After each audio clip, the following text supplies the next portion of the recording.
Just playing around with Pazuzu. Here's your look at the Noble Collection toys. Bendyfigs, The Exorcist, Regan McNeil.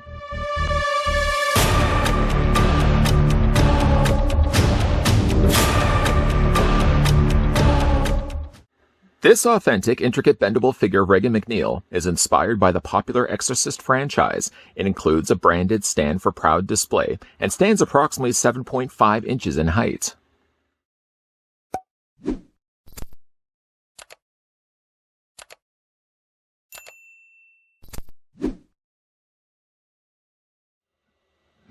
Pretty sure that's puke. Before we get a closer look at the Noble Collection toys, Bendyfigs of Exorcist Regan McNeil, let's go ahead and take that trusty ruler and put it right to the very top of the figure's head. Looking at this, it seems like the figure's about 6.5 inches in height, or just a little over 16 centimeters tall. Seeing as we also just had a look at her, we can slide over Regan McNeil, and we can bring in the previously looked at Annabelle. I did not realize that Annabelle would be so much taller than Regan. You can already see, I mentioned in her review, that she has a little bit more difficult time standing. Let's hope she doesn't fall over. But you can kind of see, yeah, Annabelle is quite a bit taller than Regan, which I actually thought the two figures would be closer in size to one another. While they may not share the same size, one thing they do share, or at least have in common, is the same type of display stand that comes included with it. This is Exorcist Regan's display stand, and then we'll just move it over. This was the Annabelle's display stand. Annabelle's display stand still looks like a very sad display stand. It's okay. But you can see, like, the placement of the pegs are exactly the same. They're elevated in the exact same way as well. And they also have the same familiar crackage. Is that even a word? We're going to run with it anyways. That runs the full length from end to end. And it seems to be identical between the two stands. Of course, one thing that isn't the same is the fact that this one did have the Annabelle on the bottom. This one does have Exorcist down below. And this, of course, will allow the figure to attach to the top of it. Interesting, though, they actually listed the name of the character. I guess you could say the same argument could be made for this one. It's the name of the movie. It's not necessarily, it just works out that way that it happens to also be the name of the character as well. That being said, bringing this one back in. On the back of the bottom of the display stand, by the way, you can see it does have Bendyfigs etched into the plastic.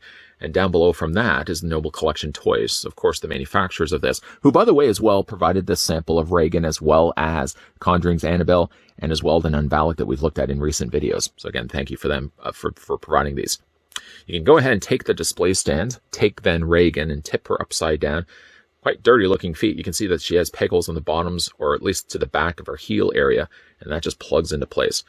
With the case of both Regan and the case of Annabelle, I find the display stands certainly do come in handy because she does have a bit of a difficult time. It almost seems like, if you look at it from the side, it almost looks like her legs, the ankles are slightly arched forward. And you even see right there, she's leaning a bit forward as well. So it definitely would make use of that display stand, seeing it comes included with the figure after all.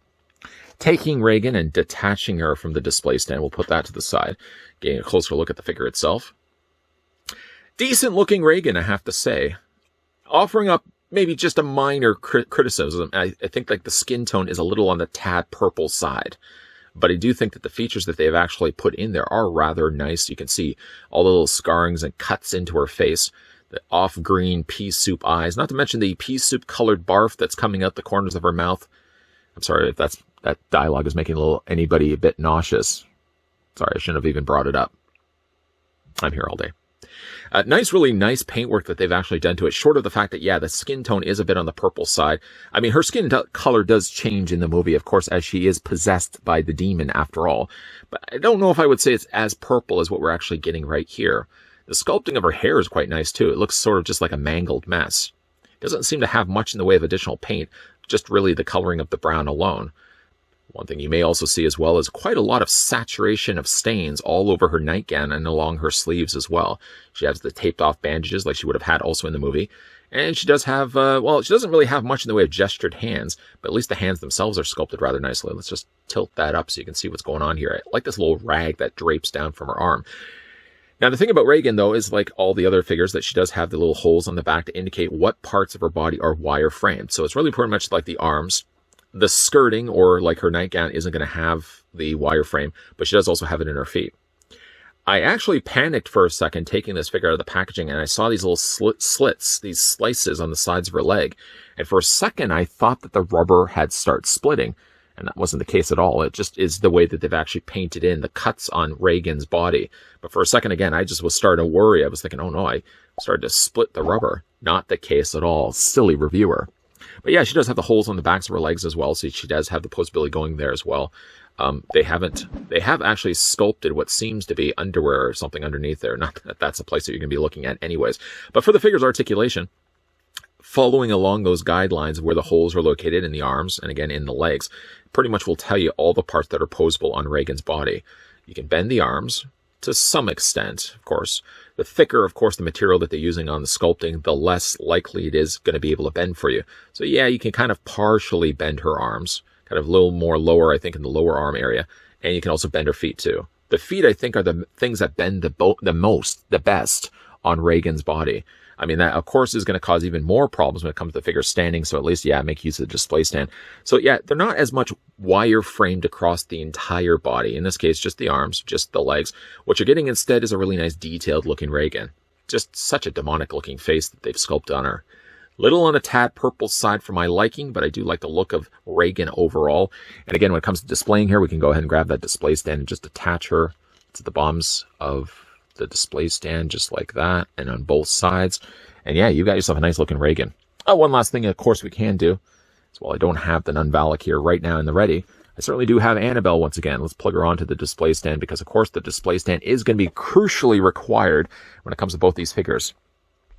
Both of them lean a little bit forward. I think Annabelle leans a little more further to the back. But yeah, using the display stand not only stabilizes these Bendyfigs, but it also properly presents these too, being able to actually see the movies that these characters are pulled from. I really like the look of Annabelle. Annabelle certainly did have more of a fabric dress. Regan still relies on that rubbery plastic for all the rest of her body that they also use for the nightgown. So she doesn't have like a fabric nightgown, which I'm not disappointed in either, because the amount of pukage, the stain of vomiting all across her body, I'm sorry, so sorry for again to bring that up. I think works better to have it actually on a rubber material rather than actually trying to stain a fabric. It also means too that she looks a little bit more, I guess, fully complete, where she looks like she's one molded figure, whereas Annabelle looks like she's actually wearing like a dress. Like notably, she's wearing a doll dress.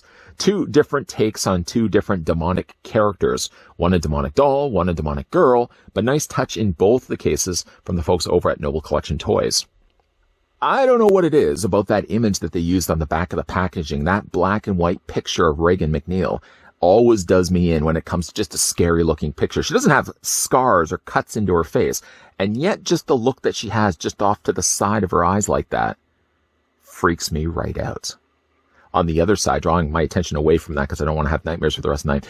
On the left side of it, you can see that the figure of the Bendyfig of Regan standing on her display stand, notably on the top of the stairwell. I feel like that's going to fall down.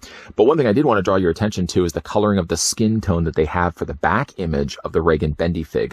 I think it's a little bit closer to what I would have wanted for the figure. Like when you're getting the figure in hand and you're comparing the two, she does have a lot more of that purple tint to her skin. Other than that, though, I really like the look of Regan here. We don't really have, again, a lot of Regan collectibles figures or anything. I hope that's going to change when you have companies like the Noble Collection putting out pieces like this. She does have the wire frame. The wire in at least a couple of her limbs, the arms and the legs. Doesn't have it really anywhere in the nightgown area. But again, even if she does lack a little bit when it comes to the bendable functions of this being a bendy fig after all, what you are getting at least is a nice looking Regan that you can put on display. I can put on display along with the Annabelle that we looked at before, and just before that, also had a look at the Nunvalak, some really great fun horror collectibles of all places from the Noble Collection Toys, known for producing cutesy bendy figs. Now delving deeper into the horror genre and loving all the stuff that they're putting out. A big thank you again to the folks over at the Noble Collection that did provide the samples of not only the Regan that we had a look at in this review, the Annabelle that we looked at before that, and the Nunvalak that we looked at before that. And I guess before that, we also looked at the Wizard of Oz. Lots of bendy figs that we've actually been looking at here lately here on this channel, with a ton more to come.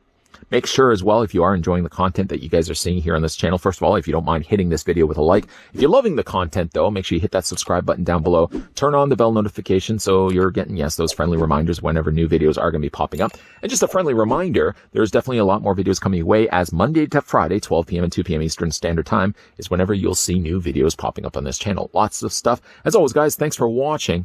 See you guys next time.